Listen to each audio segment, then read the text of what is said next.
श्रीमद् कुंज विहारे नमः। श्री स्वामी हरिदास विजयतेत्राम। इस दास से जब भी कोई यह प्रश्न करता है कि भगवत प्राप्ति कैसे हो, श्री किशोरी कृपा से यह दास यही कह पाता है कि आप हृदय से प्रार्थना करें। सच्चे हृदय से की गई प्रार्थना बहुत ज्यादा प्रभाव डालती है। जैसे कोई छोटा शिशु खेल रहा हो, उससे बैठा कि माँ कोई काम कर रही हो घर का, अकस्मात उसे माँ की याद आ जाए, अथवा कोई थोड़ी सी भी चोट लग जाए, कीड़ा उसके पास आ जाए या डर जाए, वो रोने लगता है। यहां उसने रोना आरंभ किया और उधर माँ दौड़कर उसके पास आ गई। माँ यह भी प्रतीक्षा नहीं करती कि वह माँ बोलकर पुकारे उसे। बस शिशु का क्रंदन ही उसका बल है। और ऐसे ही सच्चे हृदय से हम यदि भगवान को चाहते हैं, उनके विरह में व्याकुल हैं, तो भैया ये जो हमारा क्रंदन है यही प्रार्थना है। वैसे ही प्रार्थना मान लेते हैं, इसे ही स्तुति मान लेते हैं और दौड़े चले आते हैं। विश्वास करें, ऐसा ही होता है। प्रार्थना में बड़ा बल है। भगवान को कोई अपनी स्तुति नहीं चाहिए, वह तो वैसे ही सहज कृपालु हैं, अहेतु की कृपा करते हैं और हम सब उन्हीं के अंश हैं। जैसे मां का पुत्र होता है, शिशु होता है, भला वे हमें कैसे छोड़ देंगे? वे तो हमारे अपने हैं ही, हम ही उन्हें भूले हुए हैं। इस संसार में आकर के हम ही खेल में इतने मग्न हो गए हैं कि हमें उनकी स्मृति नहीं होती। और उस छोटे शिशु की तरह जब हमें स्मृति हो जाए, हम पुकारने लगें, अब आपके बिना नहीं रह सकते, वे आ जाएंगे। किसी न किसी को भेज देंगे जो हमारा मार्गदर्शन करेगा और पहुंचा देगा उन तक। उन तक क्या पहुंचाएगा? वे खुद ही दौड़ करके आ जाएंगे उसके पूर्व। लेकिन वह एक बार देखेंगे जरूर कि पुकार सच्ची है या नहीं। प्रार्थना किस भाषा में करें? कुछ लोगों ने यह भी कहा हमें संस्कृत नहीं आती, तो भैया भगवान के लिए किसी भाषा की आवश्यकता नहीं।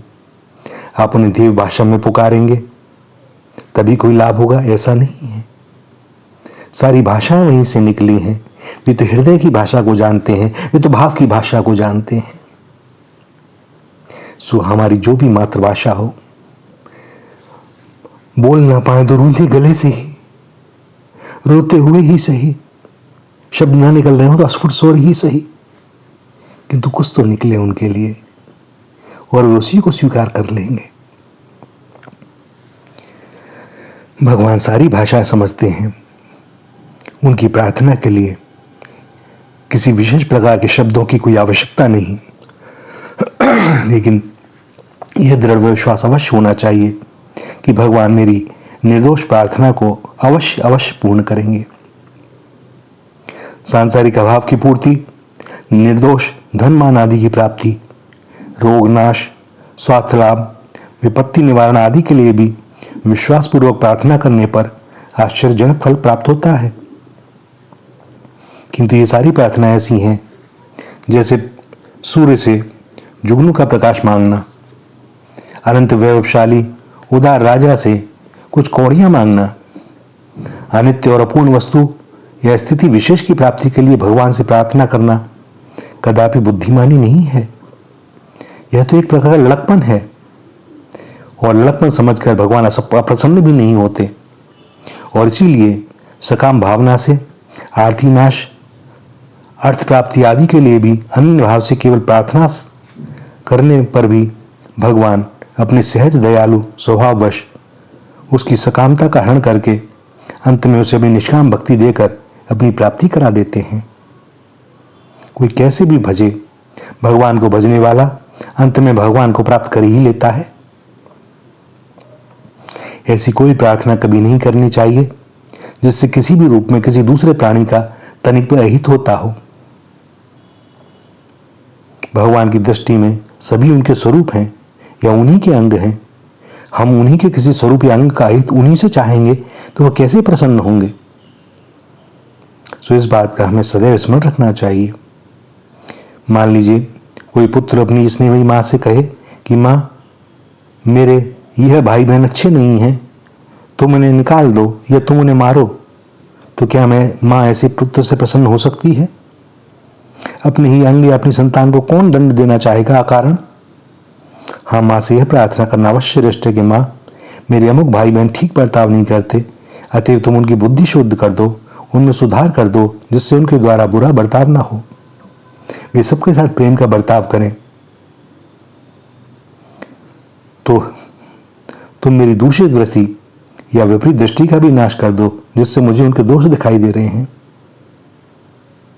प्रार्थना के कुछ अच्छे रूप या भाव, इनका वर्णन रसिकों संतों ने किया है।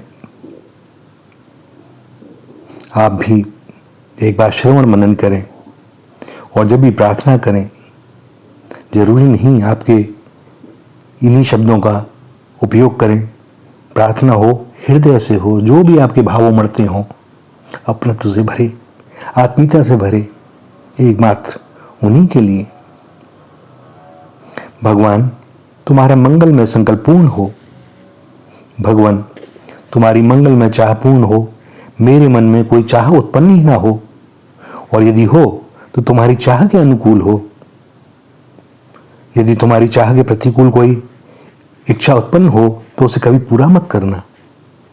हे भगवान, समस्त चराचर प्राणियों में मैं सदा सर्वदा आपका दर्शन कर सकूं और आपकी दी हुई प्रत्येक सामग्री और वस्तु से, शक्ति से यथासाध्य सबकी सेवा कर सकूं। हे भगवान, अखिल विश्व में मुझे अपना मंगल दिखाई दे। मेरे मन में कोई भी ऐसी अपनी मंगल कामना ना हो जो किसी भी प्राणी के मंगल के विरुद्ध हो।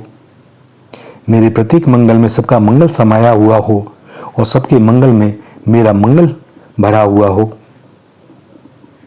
हे भगवान, मेरा स्व असीम रूप से संपूर्ण विश्व में विस्तृत हो जाए। संपूर्ण विश्व का स्वार्थ ही मेरा स्वार्थ बन जाए। मेरा कोई भी स्वार्थ ऐसा ना हो जो विश्व के किसी भी प्राणी के स्वार्थ का बाधक हो और साधक ना हो। हे भगवान, मेरे जीवन की प्रत्येक श्वास तुम्हारी मंगलमय स्मृति से सराबोर रहे और मेरी प्रत्येक चेष्टा केवल तुम्हारी सेवा के लिए हो। हे भगवान, मेरे संकट दुख से किसी भी दुखी संकटग्रस्त प्राणी का यदि दुख और संकट दूर होता हो तो मुझे बार बार दुख संकट दे दिए जाएं और उन्हें प्रसन्नतापूर्वक सहन करने की शक्ति भी दे दें। किसी भी प्राणी की किसी भी प्रकार की सेवा करने का मुझे सौभाग्य और अवसर मिल जाए तो मैं अपने को धन्य मानूंगा और आपके दिए हुए प्रत्येक साधन से, आपकी ही सेवा की भावना से मैं उनकी सेवा कर सकूं। पर मेरे मन में तनिक भी अभिमान उत्पन्न ना हो, वरन यह अनुभूति हो कि आपने अपनी ही वस्तु स्वीकार करके मुझ पर बड़ा अनुग्रह किया है, मुझे कृतार्थ किया है। हे भगवान, आपके विशुद्ध प्रेम के अतिरिक्त मेरे मन में अन्य किसी वस्तु अथवा स्थिति को प्राप्त करने की कभी कोई कामना उत्पन्न ना हो और आपके अतिरिक्त अन्य किसी भी वस्तु या प्राणी में मेरी कोई आसक्ति भी ना हो। हे भगवान, मेरा मन नित्य निरंतर तुम्हारे मधुर मनोहर स्वरूप लीला गुण और नाम के ध्यान चिंतन में लगा रहे। वाणी निरंतर आपके नाम गुणों का गान करती रहे और शरीर से होने वाली प्रत्येक क्रिया के द्वारा केवल आपकी सेवा हो। हे भगवान, मैं केवल यंत्र की भांति काम करता रहूं, कहीं भी किसी भी अवस्था में किसी भी प्रकार की अहंता, ममता और आसक्ति न उत्पन्न हो। भगवान, स्वास्थ्य, धन संपत्ति, पद, अधिकार, यश, कीर्ति, परिवार, संतान, लोक परलोक आदि किसी भी वस्तु या स्थिति में मेरा ममत्व कभी न जागे। कोई भी वस्तु मिली हुई हो उसे मैं आपकी समझकर उसकी एक ईमानदार और विश्वासी सेवक या स्वामी के द्वारा नियुक्त व्यवस्थापक की भांति देखरेख करूं और आपकी इच्छानुसार आपकी सेवा में ही उसका उपयोग करूं, अपनी समझकर उसका दान भोग ना करूं और इन सब के संचय संग्रह में मोहवश कभी भी आपकी और आपके तत्वज्ञ ऋषि मुनियों की शास्त्रवाणी से विरुद्ध कोई विचार या क्रिया कभी भी ना हो। हे भगवान, किसी भी वस्तु का उपार्जन और संरक्षण केवल आपकी सेवा के लिए हो, भोग के लिए नहीं। आपके प्रसाद रूप में मैं अपने लिए उतनी ही वस्तु का उपयोग करूं जो जीवन निर्वाह के लिए न्यून से न्यूनतम रूप में आवश्यक हो। हे भगवान, किसी भी वस्तु पर मैं कभी अपना अधिकार न मानूं। आपकी दी हुई वस्तु आपकी ही आज्ञा अनुसार आपकी सेवा में लगाने के लिए उसकी देखभाल करता रहूं। हे भगवान, आपके प्रेमी भक्तों में, आपके तत्व को जानने वाले ज्ञानियों में, आपकी प्राप्ति के लिए निष्काम भाव से कर्म करने वालों में, आपकी प्रसन्नता के लिए योग साधना करने वालों में और प्रेम पूर्वक आपका नाम गुणगान करने वाले भावुकों में मेरी श्रद्धा भक्ति बनी रहे और यथासाध्य उनकी विनम्र सेवा करने का अवसर मिले तो मैं अपने आप को धन्य समझूं। उनके श्री चरणों में सदा मेरा विनीत और पूज्य भाव बना रहे। हे भगवान, जगत के सभी स्वरूपों में और सभी परिवर्तनों में नित्य निरंतर आपकी लीला के दर्शन हों। अनुकूलता और प्रतिकूलता जनित सुख दुख की कल्पना उठे ही ना, और लीला दर्शन जनित आनंद में मैं नित्य मुग्ध बना रहूं। सारे द्वंद्वों को आपकी लीला आत्मसात कर ले। हे भगवान, मुझे नित्य निरंतर आपकी सन्निधि का अनुभव होता रहे, आपकी संरक्षकता की अनुभूति होती रहे, आपके दिव्य प्रेम, समता, अभय, तेज, बल, शक्ति, साहस और धैर्य आदि दिव्य गुणों का प्रकाश आपकी कृपा से निरंतर बना रहे। भगवान, मेरे मन में किसी के लिए भी कभी अमंगल कामना न जगे, न मेरे द्वारा किसी का अमंगल हो, न किसी के अमंगल से मेरे मन में कभी प्रसन्नता हो। दूसरों के दुखों को कभी मैं अपने लिए सुख न मान सकूं और मेरे सुख दूसरों के दुखों का स्थान ले लें। हे भगवान, जीवन में मुझे अपने पूर्व कर्मवश जो कुछ भी दुख, संकट, विपत्ति प्राप्त हो, उनमें सर्वदा सदा मैं आपका मंगलमय स्पर्श प्राप्त करके सुखी रहूं और प्रत्येक परिस्थिति में मेरा मन आपका कृतज्ञ बना रहे। भगवान, संसार को सदा सर्वथा तुम्हारे सौंदर्य माधुर्य से भरा हुआ देखूं। सूर्य की प्रखर किरणों में आपका प्रकाश, चंद्रमा की शीतल चांदनी में आपकी ज्योतिमयी सुधामयी आभा, फूलों की मधुर सुगंध में आपका अंग सौरभ और बच्चे की मधुर हंसी में आपकी मुस्कुराहट देखकर प्रसन्न और प्रमुदित होता रहूं। हे भगवान, किसी दूसरे व्यक्ति के द्वारा मुझ पर दुख, संकट या विपत्ति आती दिखाई दे तो मैं उसे निश्चित रूप से यही समझूं और यही अनुभव करूं कि निश्चय ही यह मेरे अपने किए हुए पूर्वकृत कर्मों का फल है, जिसका आपकी मंगलमयी कृपा शक्ति के द्वारा मुझे शुद्ध बना देने के लिए निर्माण हुआ है। वह दूसरा व्यक्ति तो निमित्त मात्र है। भगवान, आप उसे क्षमा करो और वह इस निमित्त बनने के कारण परिणाम में दुख को प्राप्त ना हो। तो भैया, हमारी वाणी में दैन्य हो, और जब भगवान से आत्मीयता होगी तो ये दैन्य स्वयं आता है। और ये दैन्य भक्ति देवी का श्रृंगार है। इसके बिना भक्ति आ नहीं सकती। तो भैया, भगवत प्राप्ति करनी हो तो बस सच्चे हृदय से प्रार्थना करें और देखें कि वे क्या करते हैं। श्री राधा, श्री राधा, श्री राधा।